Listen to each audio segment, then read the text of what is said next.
I'm one of seven children that my mother and father had. But my father passed away when I was 14 years old. I was the second oldest. I had an older brother, a year older than me. So five of us were younger than me. And when my father passed away at 14, my mother was left with the responsibility of raising and educating seven children.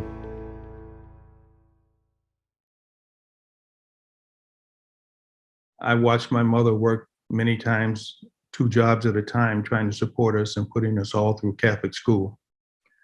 We all went to St. Dorothy's Elementary School in the Chatham neighborhood in the south side of Chicago.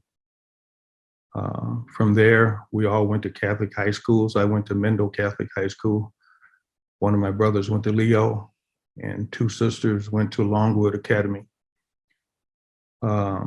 It was a big struggle for my mother to do that, and she did it because she always instilled in us the importance of a good education. So I ended up going to Catholic elementary school, where I met my first African-American priest, Father Rollins Lambert, and also Father George Clement. They were at St. Dorothy's. The school was run by Sisters of Charity. One of the big influences in my life was Sister Mary Georgette, who was the principal of the school, who could throw a football as good as any of the young kids, young boys that we had at the school. From there, I went 1 year at De La Salle High School, first year, and then I transferred from there to Mendel Catholic High School because it was much closer to where we were living at the time.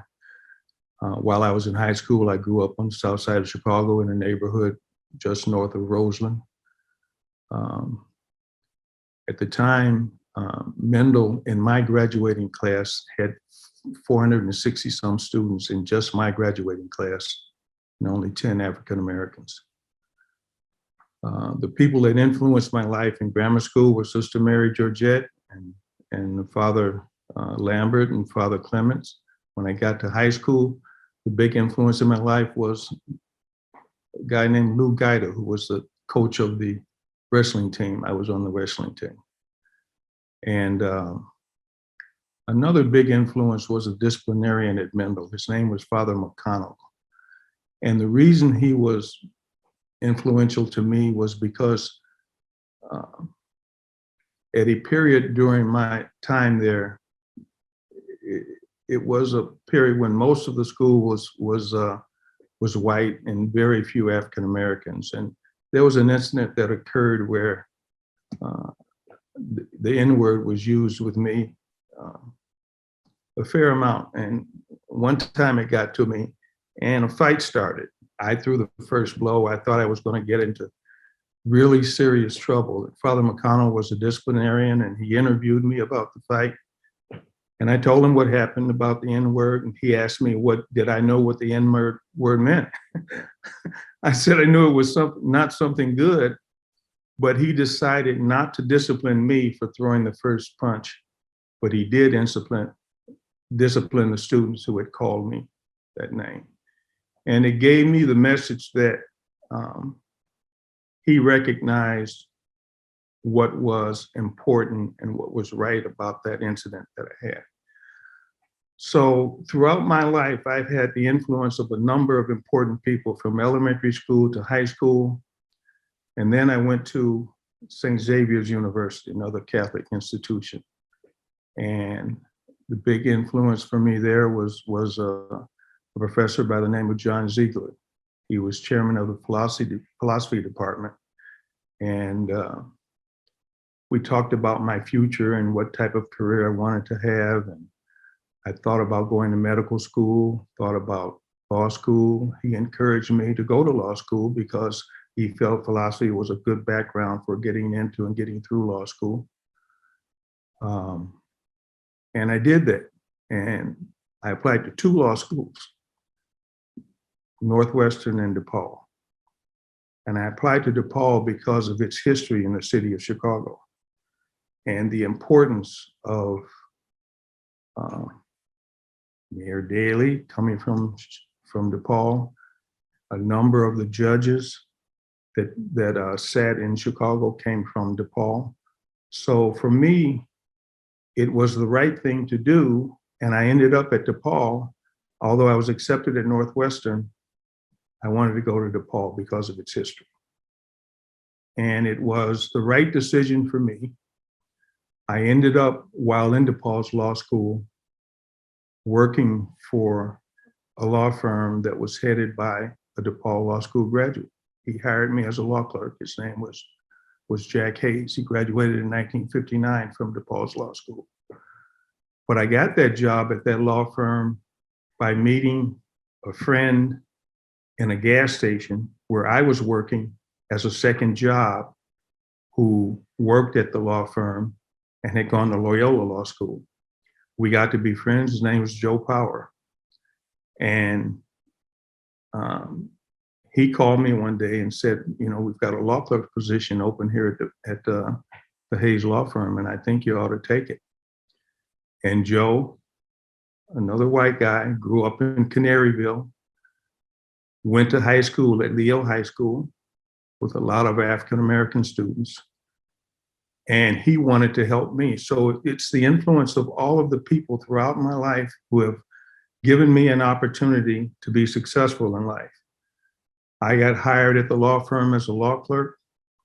Joe and I had been friends for over 40 years. And he has always encouraged me to do well. We became law partners. The law firm changed names. I became a named partner at the law firm. And Joe has always been in my corner to help my career be successful. And I will never forget that. So the real point I'm making is from the Sisters of Charity at St. Dorothy's, from the two African-American priests that I first met at St. Dorothy's, together with another priest at St. Dorothy's who happened to be white. His name was Father Rafferty. All of these different influences in my life have helped me to become successful, and the importance of education that was instilled in me by both my mother and father have allowed me to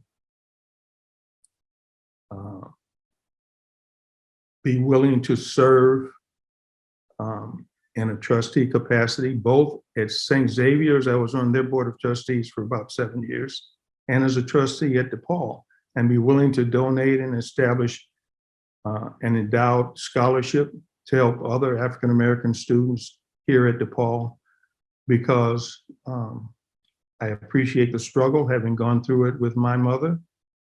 I appreciate the struggle, having gone through it myself, and whatever I can do to make that struggle easier for other law students at DePaul, that was what I was willing to do.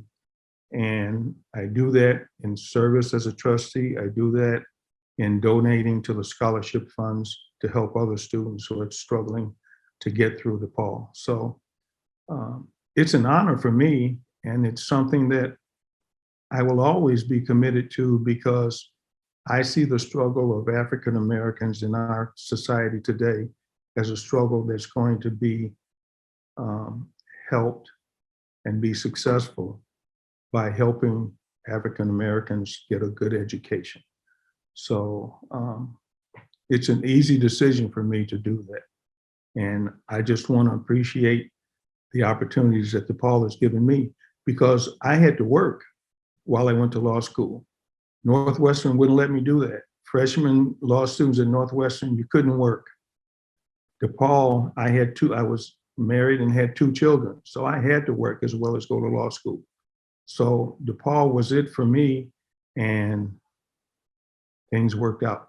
All of the people that have helped me throughout the years, I wanted to do that same thing for whatever students that I could do it for. So that's been my story, and it's a story that I'm proud of, that I'm happy to have experienced, and DePaul is the place for me.